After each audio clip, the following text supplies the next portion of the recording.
Alright, my name is Nathaniel Pimpas, and this is my What's in My Water presentation. Alright, what has happened is a truck carrying possibly hazardous chemicals has spilled into a near waterway, and the city has called you, a local environmental engineer, for help to determine what these chemicals are and what could result from these chemicals. Alright, so the purpose of experiment 4 in chemistry lab was to determine 3 unknown compounds using infrared, IR, and nuclear magnetic resonance, NMR spectroscopy. We will be going over the process of how the compound was determined and what it was, the IR and NMR spectroscopy of methanol, and the health and environmental effects of methanol.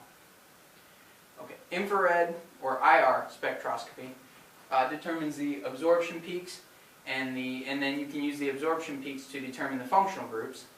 Nuclear magnetic resonance spectroscopy determines how many different kinds of hydrogen atoms are present and the relative numbers of each type of hydrogen atom that are present.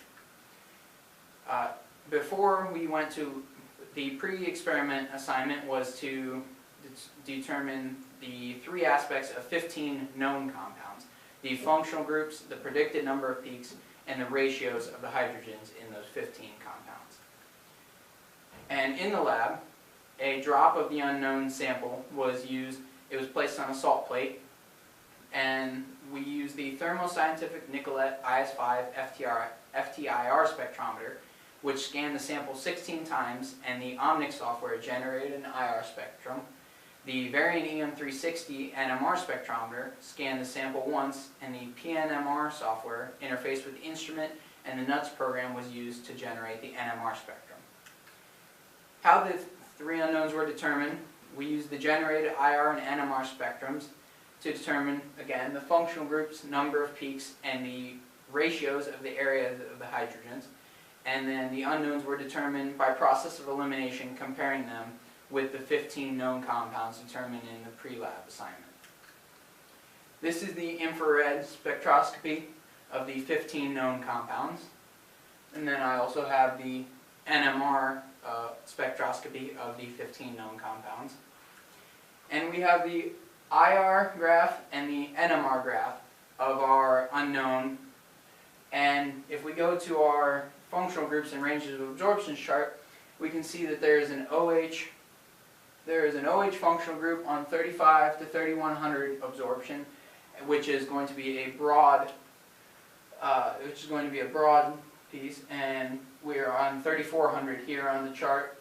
And then we also have a CH singly bonded on 3010 to 2800, and we have the peak here at 2945. So that shows us that for our unknown that I have chosen for the presentation today, 77.2, as I said, we have the OH and the CH, functional groups. And then for unknown 77.2, we have 2 peaks and a 1:3 ratio on the hydrogens. So unknown 77.2, as I said, contains 2 functional groups. It contained 2 peaks and was a 1:3 ratio, and it was determined to be methanol by comparing it to the 15 known compounds. What is methanol used for? It's used as an additive in fuel, and often it's used as an industrial solvent, in things such as insecticides and fungicides, and it can be used in everyday items such as antifreeze, spray paint cans, or a reagent for chemicals, and some pharmaceuticals.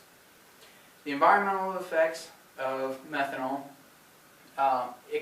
Methanol is soluble in water, but it does not mix well with soil, which can lead to it mixing in groundwater often. Long-term exposure can lead to a detriment in the fertility and growing rate of plants and animals in the local environment. And small amounts of methanol are naturally present in the environment due to the fermentation of plants, but if large amounts are introduced, it can lead to the deaths of plants and animals in the local environment. And the health effects of methanol: it can cause irritation to the eyes, nose, mouth, and throat. Repeated contact can cause dry skin and cracked skin, or if it is ingested, it can cause liver damage, headaches, vomiting, or in extreme cases, even comas or death. the dilemma with methanol, as I said, unknown 77.2 is determined to be methanol, and this was determined by IR and NMR spectrums of the unknown. And methanol can be deadly and environmentally destructive, but it is used in everyday items, as I said, such as spray paint cans, antifreeze, so we can't really go without it, and it's used in fuel often. So I got my information from the CHE 120 lab report, or lab notebook, and the Australian Government Department of Environment and Energy National Pollutant